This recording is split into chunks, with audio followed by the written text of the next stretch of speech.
Bonjour, je suis Hakim Na'lam et je vous propose ma chronique du dimanche 5 novembre 2023. Elle s'intitule Dame Catherine a compris ou on lui explique encore? Ah, ben là je comprends mieux le concept des artilleurs d'Isaïe. Bougre d'âne tout de même que j'étais jusque-là. Je ne saisissais pas la notion de frappe chirurgicale. Maintenant, c'est bon, je comprends mieux. Femt. Prenons un exemple, choisi tout à fait au hasard, comme je le fais tous les matins ici, sans aucune arrière-pensée. L'AFP, l'agence France Presse, décide souverainement, le matin, en conférence de rédaction, de ne pas accoler le qualificatif de terroriste au Hamas. Bien. Quelques heures après, le bâtiment où a été prise cette décision est frappé par un missile des artilleurs d'Israël.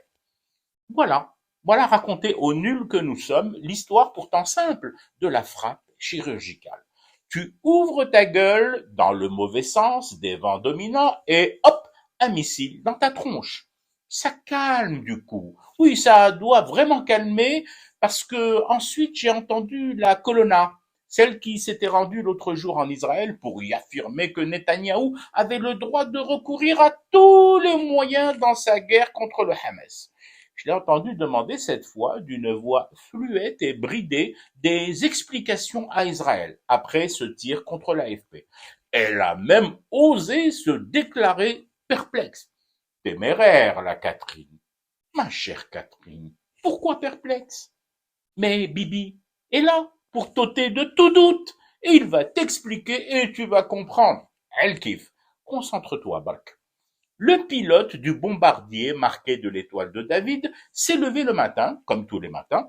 Il s'est rasé, s'est douché, a pris son petit déjeuner et a récupéré en salle de briefing sa feuille de vol et les objectifs du jour.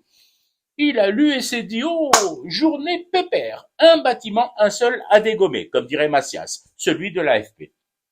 Le gars y est allé, a balancé sa sauce, et était de retour juste à temps pour le 3456e épisode rediffusé de la série Fauda. Voilà!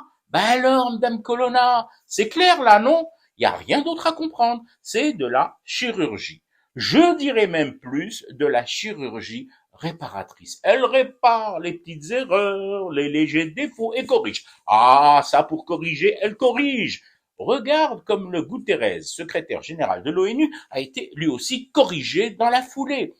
Deux écoles onusiennes en plein Gaza bombardées. C'est cela la contribution des adeptes kabbalistiques du prophète Isaïe au renforcement des matières scientifiques et médicales dans ces écoles. Encore quelques frappes comme celle-là et ils finiront tous médecins, les mioches.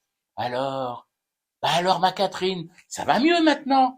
Ta perplexité est levée. Sinon, s'il subsiste ne serait-ce qu'un léger doute au coin de tes yeux incrédules, le pilote, oui, tu sais bien, le pilote, celui tout à l'heure qui se lève tous les matins, se rase, se douche, prend son petit déjeuner et consulte en salle de briefing sa feuille de route et sa feuille de vol, eh ben, il est toujours là, toujours dispo, Dame Colonna, pour un rab de frappe chirurgicale réparatrice. Je fume du thé et je reste éveillé. Le cauchemar continue. C'était Hakim Nalam. Je vous retrouve demain pour une autre chronique et une autre façon de dire son amour à l'Algérie.